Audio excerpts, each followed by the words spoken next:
what would you like advise that woman to do? Like, I'm just giving an example. Yeah.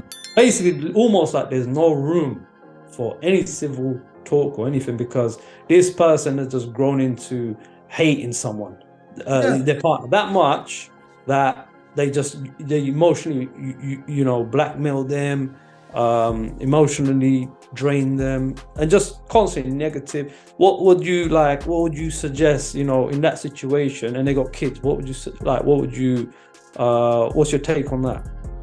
Well, because you mentioned abuse, I think the first thing that will come to my mind is the welfare of the children. Like, what type of abuse? Are the children seeing abuse? Because you have to obviously consider the child's safety is paramount, isn't it? Yeah. So in that situation, you it's always, again, I said, like, it's child-centered, child-focused. And yeah, if there's a lot of abuse going on and it's draining, I think you need a lot more information. What type of abuse? Where did it stem from? Like, are you having arguments? And then you have to kind of dive deeper. What are the arguments starting over? What are the root problems? All right, they're happening over this. Okay, maybe the wife doesn't feel heard. And when she doesn't feel heard, right, she's acting up. She says something abusive. The husband gets triggered, right?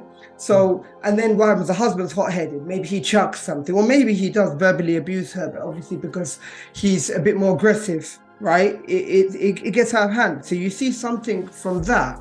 If you go down to the stem of it and the root of it, you might be able to actually resolve it. And I think a lot of people are not articulate enough to do so. So I'd say is before that woman goes and leaves, because you've set up the kind of the scene for someone who's in a really bad state, right?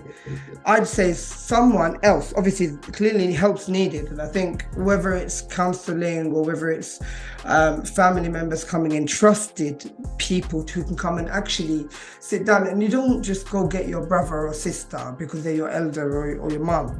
You actually sit there and you look, okay, you know what? Everything's negative. My husband's always negative.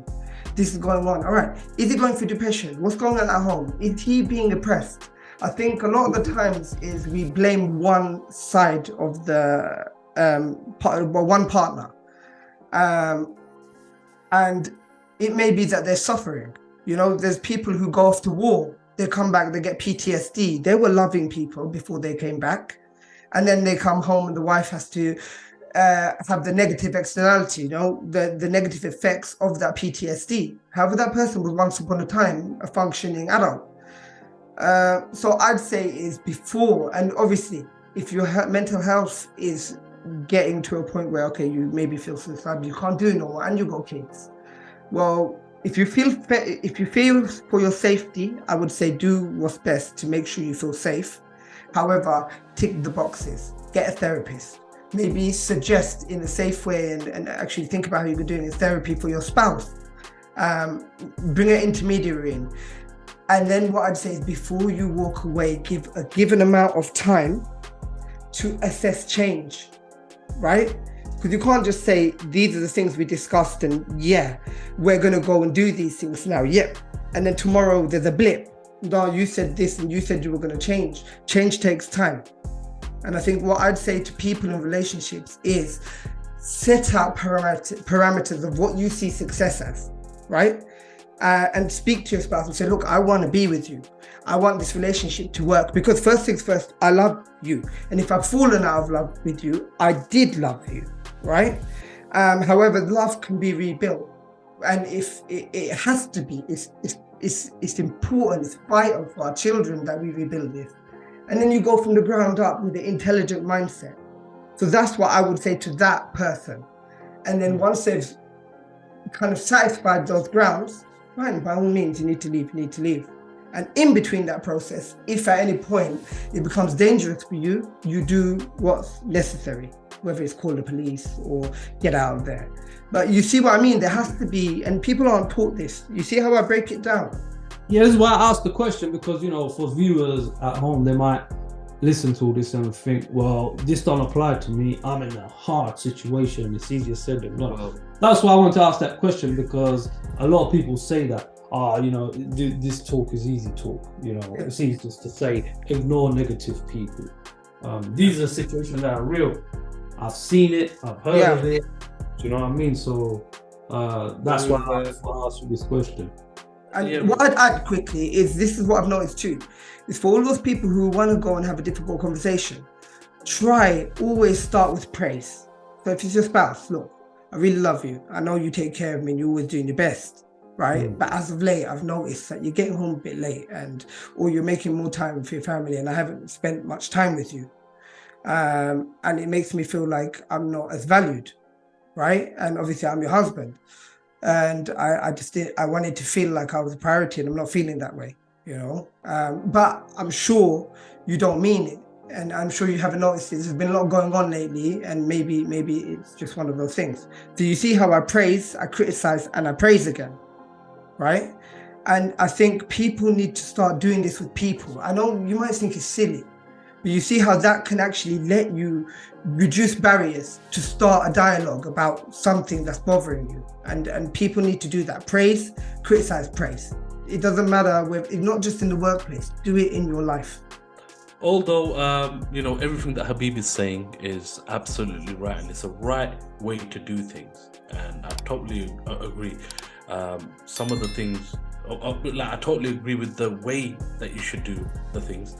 But I don't, in this day and time. But personally, I wouldn't do any of it, and I don't agree with it on that, because it doesn't work for me.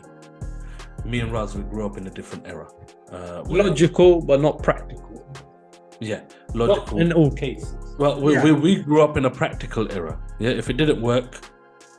What do you mean different era? I grew up similar era as you. No, 10 years behind us, man. You're about 10 years behind, but in those 10 years, you guys had, when you reached your teen age, you already had mobiles. Mobiles were there. In that sense, we didn't get it till we were 18, 19, 20. I think the next generation got affected by mindset more so. I think my generation got lucky. There's a few on the border in my generation. Yeah. But generally, we didn't need, things to, go see somebody to deal with things or anything like that. We just got up, did it, went about. Like, you'd be surprised at some of the things that we ended up doing.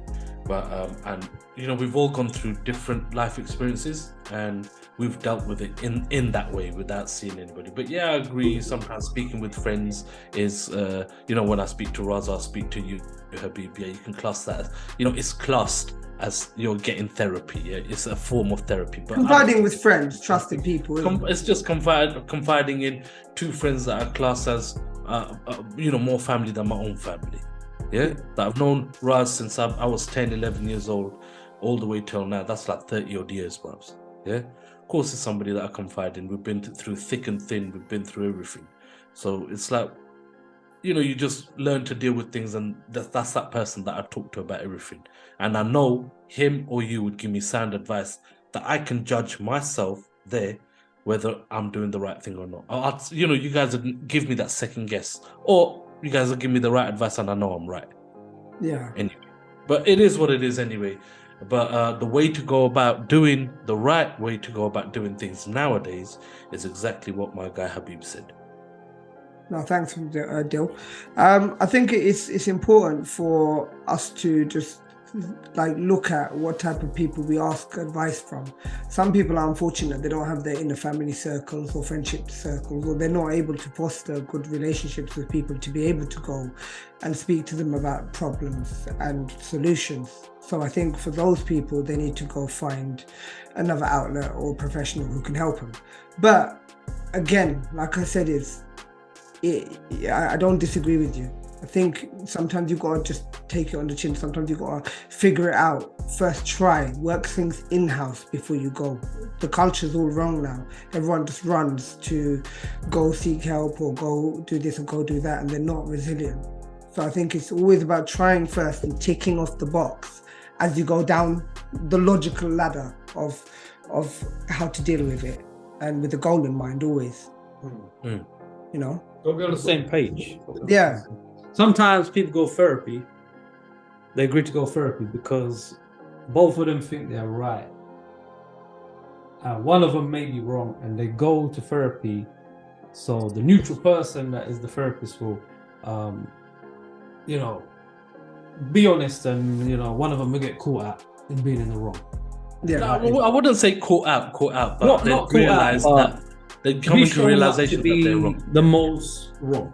And that they do that in families as well. Sometimes that can backfire. Yeah. Sometimes. Oh yeah, big time. So, Yeah, I think if you're going to prove someone wrong in therapy, you're using the wrong reason. You know. Yeah. So you gotta go for the right reason. That's what I mean. You end up being toxic yourself. Yeah. Be on the same page. You can't go thinking I'm going there, so this, getting caught or get her, shown up. If you're going for that reason, forget it. And if anyone's thinking in that reason, if you're actually going there to actually fix your problems, not go there to get a point, some humble pie. Each other. Get a score on each other. No. But it's a red flag. If you're going there to prove your partner wrong, that's quite nasty. You should be trying to fix the Well, there's the main issue right there. Then Yeah, exactly. Right, so you should be able to figure that out just by thinking like that. Yeah. You have to own up to. You have to take ownership of when deep down you're in the wrong somewhere. Yeah. Go forward. Eat some humble. You have to humble pie. You have to eat some humble pie. You gotta eat some humble pie. Yeah. So you gotta be honest with yourself and take ownership. If you're in the wrong, you're human beings. You know when you're in the wrong. When you have a certain fault and it isn't right. You might be angry inside and try to justify it because of your anger or whatever it is, but you go own it. Go take a deep breath, take a step back. Try to always think on a calm basis, not from pure angry emotions. The more calmer you are, you take a breath, you take a step back, things end up being clearer. So that's my advice. If you feel you're a bit toxic yourself, because everyone got anger, and we're emotional creatures, human beings. So for those who got that kind of issues about them, they feel like they get angry quick, take a breath, take a step back. You think much clearer. Yeah. Now, well, I 100% agree with most of the things and near enough everything that both of you guys have said. But if you've liked what we've spoken about here, and whether you agree or disagree, we'd like to know. Yeah. And also, if you want any advice or anything that you're going through, leave a comment. We'll share our experiences. We've been through a lot. We speak to a lot of people. We've got a lot of connections with professionals, so we can always lead you into the right direction, steer you to the right direction if we're not able to help. We did make this channel to help people, so I really do hope you actually leave those comments and get engaged in this dialogue, because not one size doesn't fit all in this situation. It's very important that you understand that. So as always, remember to like, subscribe, and hit that notification bell. Follow us on social media so that you have the latest information on all future episodes, and see you next time. Ordinary People, Real Talk.